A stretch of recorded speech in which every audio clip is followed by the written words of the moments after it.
Hello दोस्तों, welcome to Mandeep commerce classes. कैसे हैं आप सब? मैं आपका अपना सीए दीपक जैन। आज मैं अपना डे 30 लेकर आ गया हूँ।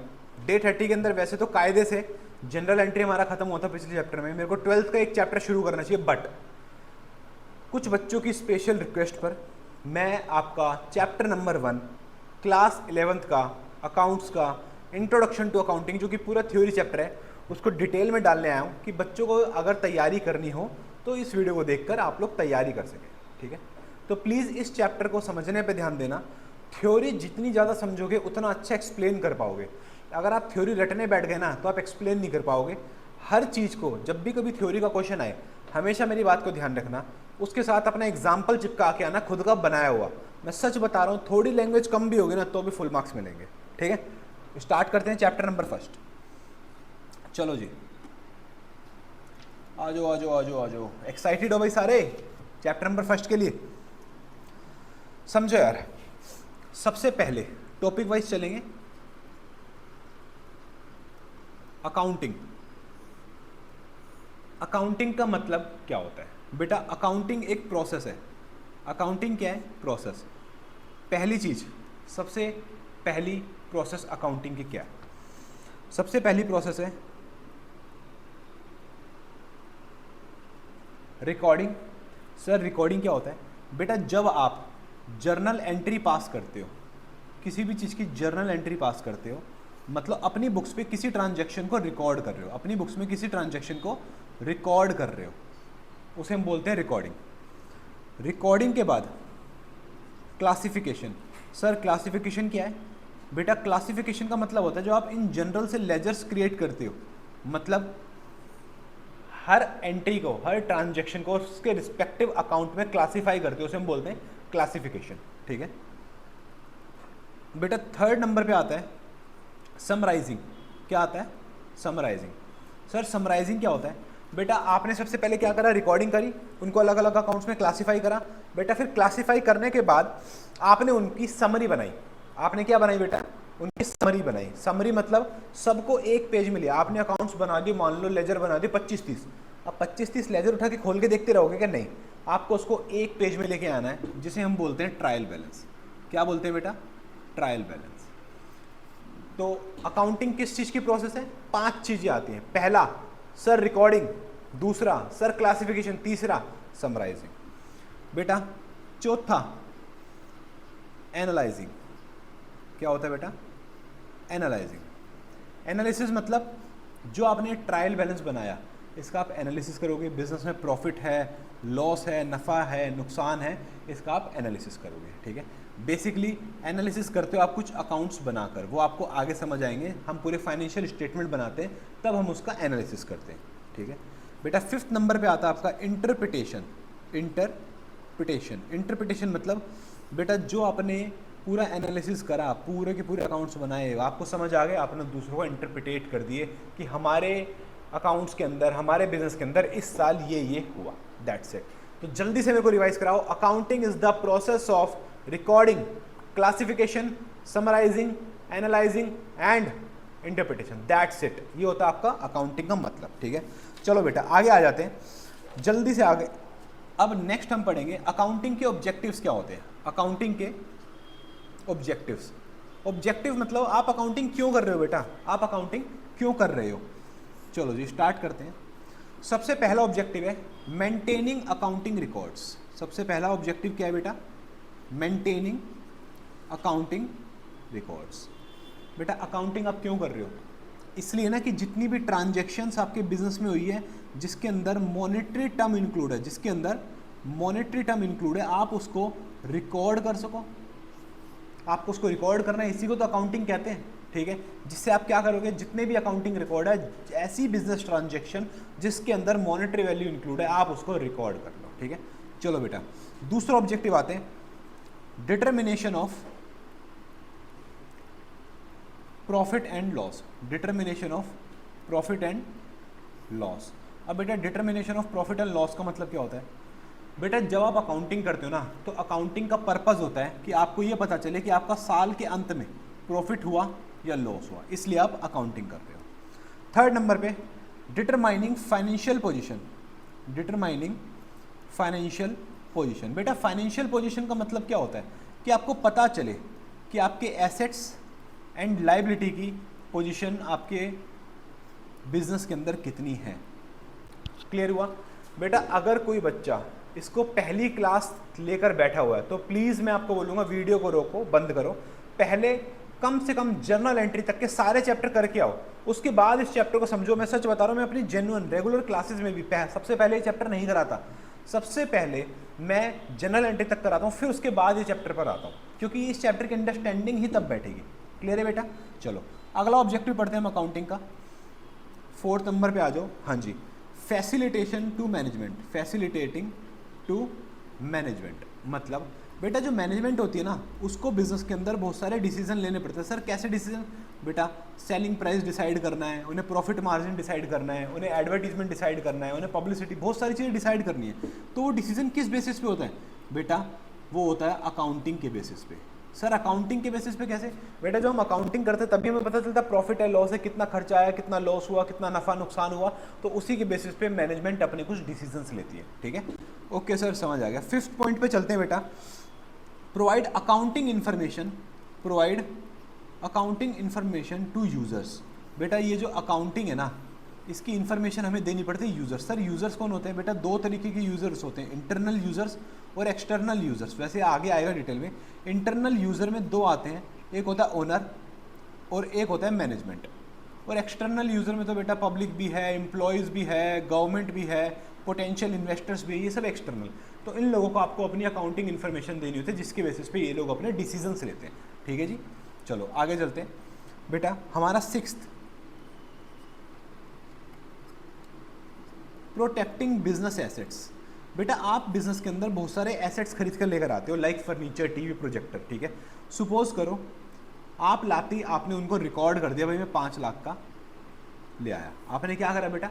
रिकॉर्ड कर दिया। इससे क्या हो गया?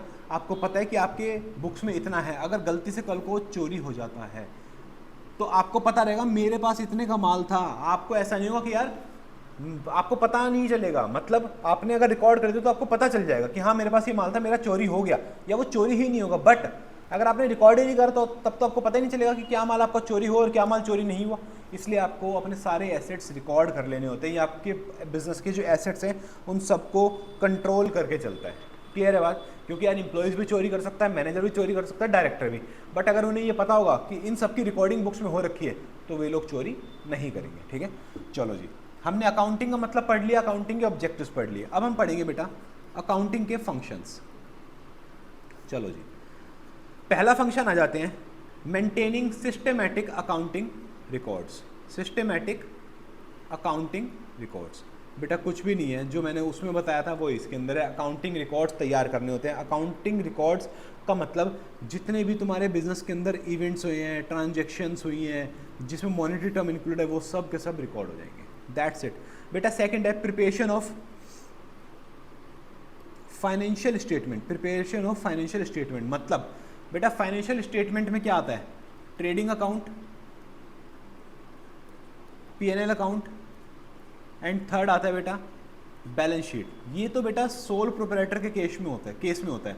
बट अगर कंपनी के केस में सुनो तो वो बहुत सारी चीज़ें आ जाती हैं, जैसे P&L अकाउंट आ जाता है, बैलेंस शीट आ जाता है, कैश फ्लो आ जाता है, कैश फ्लो स्टेटमेंट, इक्विटी की स्टेटमेंट आ जाती है। ये सारी चीज़ें कहाँ आ जाती है? कंपनी के केस में। बट हम अपनी 11th में बात करेंगे सिर्फ और सिर्फ सोल प्रोप्राइटर, मतलब सिंगल बंदा जो बिजनेस कर रहा है उसके बारे में। ठीक है, तो उसके लिए क्या है? Financial statement, trading, P&L, balance sheet. चलो जी आगे चलते हैं। थर्ड फंक्शन क्या है? हमने फाइनेंशियल रिकॉर्ड्स बना लिए। उसके बाद है meeting legal requirements. Meeting legal requirements बेटा जब भी किसी बिजनेस को अपनी रिटर्न फाइल करनी होती है। सर कौन सी रिटर्न? बेटा 2 तरीके की रिटर्न फाइल करता है एक बिजनेस, इनकम टैक्स रिटर्न और GST रिटर्न। तो उस टाइम पे इनको अपने अकाउंटिंग रिकॉर्ड्स की जरूरत पड़ेगी, जिसके बिना ये नहीं कर पाएंगे। हालांकि जब आप इनकम टैक्स रिटर्न फाइल करते हो तो आपको इनकम टैक्स डिपार्टमेंट को अपनी पूरी P&L, बैलेंस शीट ये सब देना ही पड़ता है। ठीक है, चलो जी नेक्स्ट चलते हैं। Fourth, communicating the financial information. Communicating the financial information मतलब किसको कम्युनिकेट करोगे? इंटरनल यूज़र और एक्सटर्नल यूज़र, जो हम ऊपर पढ़ के आए हैं। That's it. हाँ जी, बेटा आपको लग रहा होगा कि सर आप ये तो गंदी गंदी राइटिंग में, बेटा मेरे को जल्दी समझाना है, इस चैप्टर को जल्दी कवर करना है, इसलिए मैं सब कुछ बोल के चल रहा हूँ। किसी को कोई तकलीफ है तो प्लीज़ नोट डाउन करते चलिए, ठीक है बेटा। उसके बाद है next function facilitate comparison. Facilitate comparison, इसका मतलब बेटा जब आप अकाउंट्स बनाते हो, सपोज करो आपने 24-25 के अकाउंट्स बनाए जिसका प्रॉफिट आया 50 लाख रुपए, ठीक है। अब आपने नेक्स्ट 25-26 के अंदर अकाउंट्स बनाए जिसके अंदर प्रॉफिट आया 70 लाख रुपीज़, ठीक है। तो अकाउंटिंग बनाने की वजह से आपको पता चला कि आपकी फर्म ने 10 लाख रुपए की ग्रोथ करी है। मतलब कितने का, कितनी परसेंटेज इसने ग्रोथ करी है, 20%। तो ये आपको कैसे पता चला, सिर्फ और सिर्फ अकाउंटिंग की वजह से, ठीक है। चलो बेटा नेक्स्ट टॉपिक आते हैं। 3 टॉपिक हो गए, अकाउंटिंग का मतलब, अकाउंटिंग के ऑब्जेक्टिव एंड अकाउंटिंग के फंक्शंस, ठीक है। अब आ जाते हैं बेटा एडवांटेजेस। अकाउंटिंग के एडवांटेजेस क्या हैं, चलो जी। फर्स्ट आते हैं फाइनेंशियल इंफॉर्मेशन। यार आपके पूरे साल के जो भी आपने बिजनेस के अंदर ट्रांजैक्शंस करी, हर इंफॉर्मेशन की रिकॉर्डिंग, कि आपको ये पता है कि भैया मैंने इस पूरे साल कहाँ पेमेंट करी, कहाँ से पेमेंट ली, किससे मुझे पैसा लेना है, किसको मुझे पैसा देना है, दैट्स इट, ठीक है। दूसरा असिस्टेंट टू मैनेजमेंट। बेटा मैनेजमेंट को कैसे असिस्टेंस करेंगे, assistant to management. Sir assistance का मतलब क्या होता है, अबे गधो, असिस्टेंस का मतलब होता है मदद, ठीक है। मैनेजमेंट को कैसे मदद करेंगे, फाइनेंशियल रिकॉर्ड्स, अकाउंटिंग कैसे हेल्प करेगी बेटा, उसी के बेसिस पर मैनेजमेंट अपने डिसीजंस लेती है, सेलिंग प्राइस फिक्स करने के, कॉस्ट प्राइस, प्रॉफिट मार्जिन रखने के, सारी चीज़ों के, ठीक है जी। उसके बाद थर्ड पर्सन है, थर्ड एडवांटेज है रिप्लेसेस मेमोरी। बेटा तो आपको याद रखने की जरूरत नहीं है ना, कुछ भी सब कुछ लिख लिया तो याद रखने की क्या जरूरत है। आप आराम से निश्चिंत सो जाके घर जाओ, दूध पियो और सो जाओ। Facilitate comparative study. बेटा अभी मैंने आपको ऊपर बताया कि अगर आप अकाउंटिंग रिकॉर्ड्स बनाते हो तो आप हर साल अपने अकाउंट्स कंपेयर कर सकते हो, भाई इस साल कितना प्रॉफिट हुआ, इस साल कितना प्रॉफिट हुआ, और उसके हिसाब से डिसीजंस ले सकते हो। उसके बाद है बेटा टैक्स लायबिलिटीज सेटल कर सकते हो। ऑब्वियस सी बात है ना, अब आप अकाउंट्स बनाओगे तभी तो आपको पता चलेगा कि कितना प्रॉफिट है, मुझे कितना टैक्स देना चाहिए, कितना टैक्स नहीं देना चाहिए, ठीक है बेटा। 6 पॉइंट पे आते हैं फैसिलिटेट लोन्स। बेटा जब भी आप कभी कोई भी बिजनेस बैंक में जाता है लोन मांगने, तो बैंक वाले सबसे बोलते हैं भैया अपनी बैलेंस शीट, अपना P&L अकाउंट और अपने पिछले साल के रिटर्न्स दिखा दो, उसके बेसिस पे हम लोन देंगे। क्यों मांगते हैं बैंक, बेटा बैंक को आपके बिजनेस की क्रेडिट वर्थिनेस चेक करनी थी, क्या ये बिजनेस इस कैपेसिटी में है कि हमारा लोन रीपे कर सके, क्या इसके पास इतने एसेट्स हैं कि हमारा लोन ये आगे जाके अपने एसेट बेच के रीपे कर पाएगा। इसलिए बैंक को आपके फाइनेंशियल स्टेटमेंट्स चाहिए होते हैं, ठीक है। चलो जी 7th पॉइंट पढ़ते हैं, evidence in court. Evidence in court, इसका मतलब बेटा कभी भी आपके बिजनेस के ऊपर किसी ने कोर्ट केस कर दिया और आपको अपने आप को गलत प्रूव करना है, तो आपके लिए सबसे पहले क्या काम आएंगे, आपके फाइनेंशियल स्टेटमेंट। कि सर देख लो पूरे साल में मैंने ये अकाउंटिंग करी है, ये सारे एविडेंसेस हैं, ये सारे बिल्स हैं, मैंने कोई भी घपला नहीं करा है, ये आदमी पागल बना रहा है आपको भी और हमको भी। और जज उसे चप्पल मारेगा और निकाल देगा। क्लियर है, वैसे जज चप्पल नहीं मारता, जज जान से मार देता है। चलो जी आगे चलते हैं। 8 फैसिलिटेट सेल ऑफ बिजनेस। इसका मतलब क्या है बेटा, कभी कभार क्या होता है ना, आपको अपने बिजनेस बेचना पड़ता है। फॉर एग्जांपल लेते हैं जैसे बायजूस है, ठीक है, या फिर बहुत सारे एग्जांपल हैं जो बिका। अगर मैं आपको बताऊं तो एक हमारे बहुत बड़े टीचर थे अकाउंट्स टैक्सेशन के, उन्होंने अपना जो इंस्टीट्यूट है वो बेचा। उन टीचर का नाम था भंवर बुराना, ठीक है। ये डायरेक्ट टैक्स से बहुत ही मतलब महान टीचर थे। इन्होंने अपना इंस्टीट्यूट, अपना पूरा एम्पायर बेचा। तो कैसे बेचा, किस रेट पे बेचा बेटा, फाइनेंशियल्स के बेसिस पे बेचा। कि सर ये रहे मेरे फाइनेंशियल स्टेटमेंट, देख लो हर साल में क्या प्रॉफिट कर रहा हूँ, क्या लॉस कर रहा हूँ, कितनी एसेट है, कितनी लाइबिलिटीज हैं, उसके हिसाब से वैल्यू लगती है बेटा बिजनेस की। तो फाइनेंशियल स्टेटमेंट्स अकाउंटिंग के बिना कुछ भी नहीं है। जिसको अकाउंटिंग आ गई कॉमर्स के अंदर, चीता है वो, चीता ही कह दो, ठीक है जी। चलो जी आगे चलते हैं यार, जल्दी से आ जाओ। अब लिमिटेशंस पढ़ते हैं अकाउंटिंग की। लिमिटेशंस मतलब बुराइयां। कुछ यार एक सिक्के के 2 पहलू होते हैं, बुराइयां हैं, अच्छाइयां हैं, तो बेटा बुराइयां भी हैं। चलो जी, ये फुल्ली एग्जैक्ट नहीं होते, ये फुल्ली एग्जैक्ट नहीं होते। क्यों बेटा, यहाँ पे ह्यूमन इंटरवेंशन होता है। क्या होता है, ह्यूमन इंटरवेंशन, इंसान की दखल अंदाजी।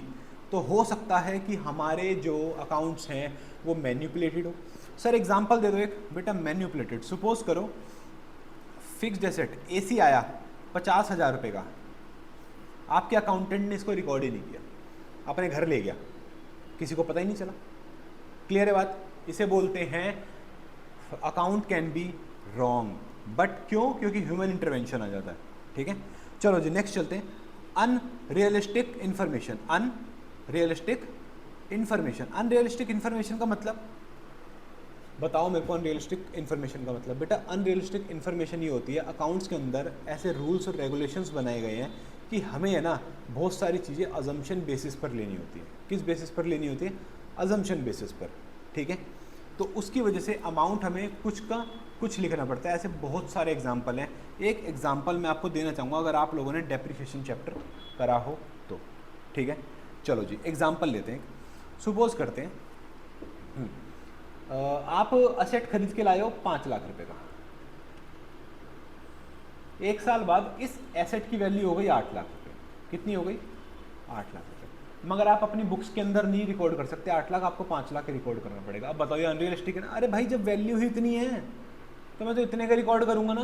नहीं, आपको हिस्टोरिकल कॉस्ट फॉलो करनी है जिस कॉस्ट पे आप खरीद के लाए थे। इसलिए बोलते हैं अनरियलिस्टिक इन्फॉर्मेशन भी अकाउंटिंग देता है। तीसरा, अकाउंटिंग जो है ना क्वालिटेटिव फैक्टर को इग्नोर करता है। क्वालिटेटिव फैक्टर पता है बेटा कौन से होते हैं? Like quality of staff, quality of staff. ठीक है, मान लो जो हमारी कंपनी का सीईओ है उसकी बीवी छोड़ के भाग गई, उसकी बीवी उसको छोड़ के भाग गई। क्या ये क्वालिटी नॉलेज है ना? बट ये नहीं होती। क्यों? अकाउंट्स में सिर्फ वही चीज़ें होती है जिनका मॉनेटरी ट्रांजैक्शन और बिजनेस इम्पैक्ट हो, और बिजनेस इम्पैक्ट हो, दैट सेट। ठीक है, उसके बाद है बेटा अकाउंटिंग में है ना विंडो ड्रेसिंग हो सकती है। अब आप बोलोगे सर ये विंडो ड्रेसिंग क्या होता है? आप बोलोगे सर ये विंडो ड्रेसिंग क्या होता है? बेटा विंडो ड्रेसिंग ये होता है, अकाउंटिंग बना तो अकाउंट हम ही रहे हैं। अब सपोज करो एक एग्जांपल लो, आपका कोई खर्चा ही नहीं हुआ, आपको अपना प्रॉफिट कम करना है, क्योंकि जितना आपका प्रॉफिट कम होगा उतना ही आपका जो टैक्स है वो कम लगेगा। तो आपका टारगेट क्या है? प्रॉफिट कम करना। प्रॉफिट कम करने के लिए आपने ना एक फेक बिल बना दिया। क्या करा?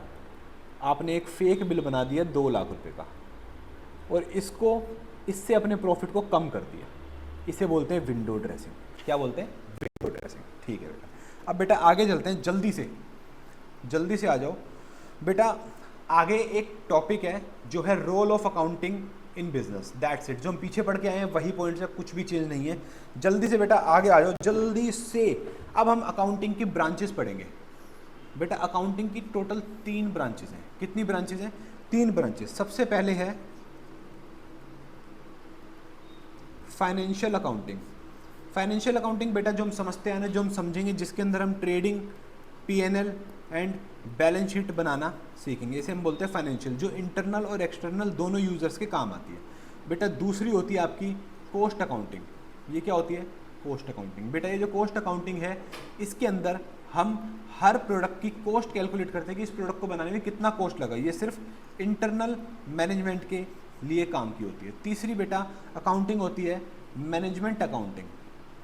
बेटा ये सिर्फ और सिर्फ मैनेजमेंट के काम आती है, जिस अकाउंटिंग के बेसिस पे मैनेजमेंट अपने मेजर डिसीजंस फॉर्म करते हैं, that set, only that set. बेटा अब हमें फिर से 3 चीज़ें पढ़नी है, जल्दी से आ जाओ। उसे हम बोलते हैं बुक कीपिंग, उसे हम बोलते हैं अकाउंटिंग, और उसे हम बोलते हैं अकाउंटेंसी। इनमें क्या रिलेशन है?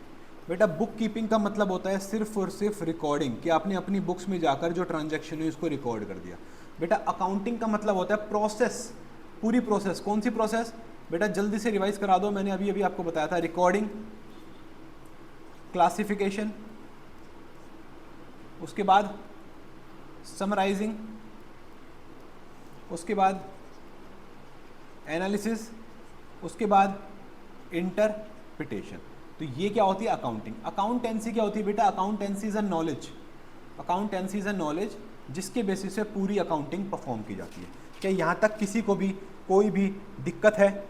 जल्दी बताओ। नहीं। अब नेक्स्ट टॉपिक बेटा types of accounting information. Types of accounting information. बेटा पहला अकाउंटिंग इंफॉर्मेशन होता है प्रॉफिट एंड लॉस अकाउंट। बेटा प्रॉफिट एंड लॉस अकाउंट क्या होता है, जिससे कि हम हर साल अपना प्रॉफिट और लॉस को मेज़र करते हैं कि कितना है, कि हमने इस बार मुनाफा कमाया या फिर हमको घाटा हुआ। बेटा दूसरा हमारा अकाउंटिंग इंफॉर्मेशन क्या होता है, बैलेंस शीट, जो हमारी फाइनेंशियल पोजीशन बताती है। क्या बताती है, फाइनेंशियल पोजीशन। अब फाइनेंशियल पोजीशन पता चलती है बेटा आपको एसेट से और लायबिलिटीज से, ठीक है जी।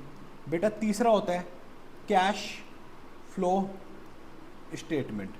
कैश फ्लो स्टेटमेंट जो आपके बिजनेस का कैश बताता है कि आपके कैश की क्या पोजीशन है, आउटफ्लो अच्छा है, इनफ्लो अच्छा है, पूरे साल का कैश फ्लो बताता है कि इस साल आपका कैसे कैसे कैश फ्लो हुआ, ठीक है।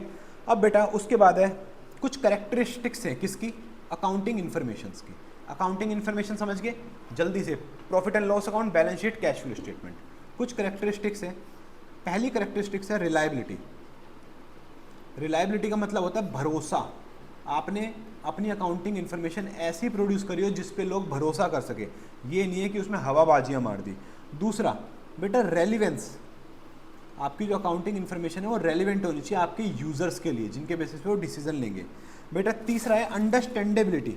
बेटा आपकी जो अकाउंटिंग इन्फॉर्मेशन है ना, वो इस तरीके से प्रोड्यूस होनी चाहिए कि लोग उसे समझ पाएँ, और समझ के अपना डिसीजन ले ले। चौथा है बेटा कंपेरेबिलिटी। क्या है, कंपेरेबिलिटी। बेटा कंपेरेबिलिटी का मतलब होता है आपके फाइनेंशियल स्टेटमेंट्स, आपकी अकाउंटिंग इन्फॉर्मेशन ऐसी होनी चाहिए जो हर साल ईयर टू ईयर बेसिस पे हम कंपेयर कर पाएँ कि इस साल क्या था, उस साल क्या था। चलो जी नेक्स्ट चलते हैं जल्दी से। उसके बाद हम समझेंगे यूजर्स ऑफ फाइनेंशियल इंफॉर्मेशन। बेटा दो तरीके के यूजर्स होते हैं, अभी मैंने आपको बताया था। एक होते हैं बेटा इंटरनल यूजर्स, एक होते हैं बेटा एक्सटर्नल यूजर्स। बेटा इंटरनल यूजर्स होते हैं हमारे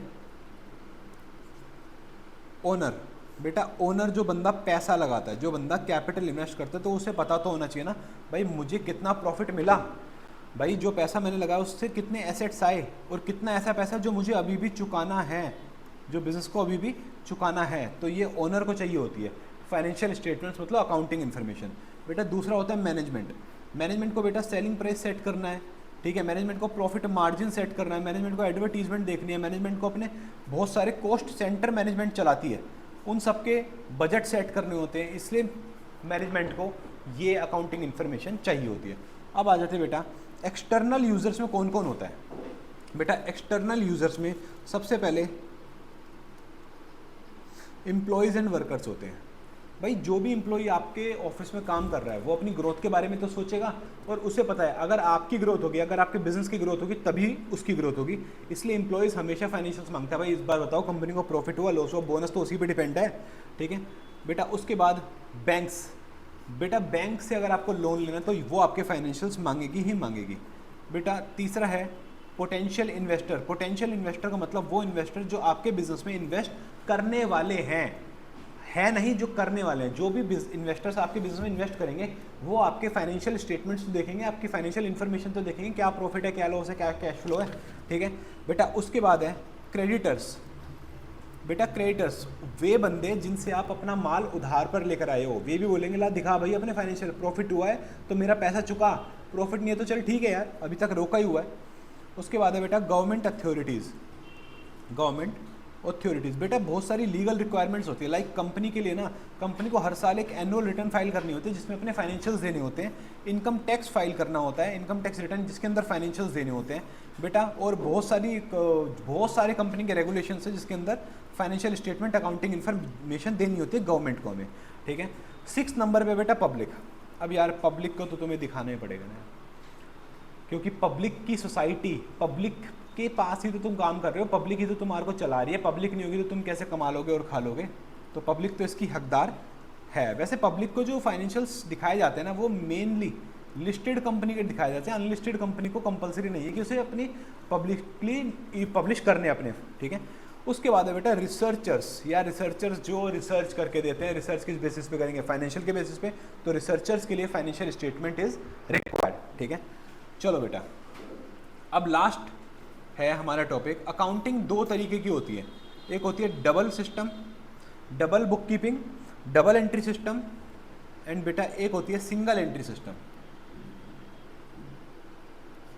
बेटा डबल एंट्री सिस्टम वो होता है जिस ट्रांजैक्शन का इम्पैक्ट दो जगह हो, क्रेडिट भी होगा और डेबिट भी होगा, जो हमेशा इक्वल होगा।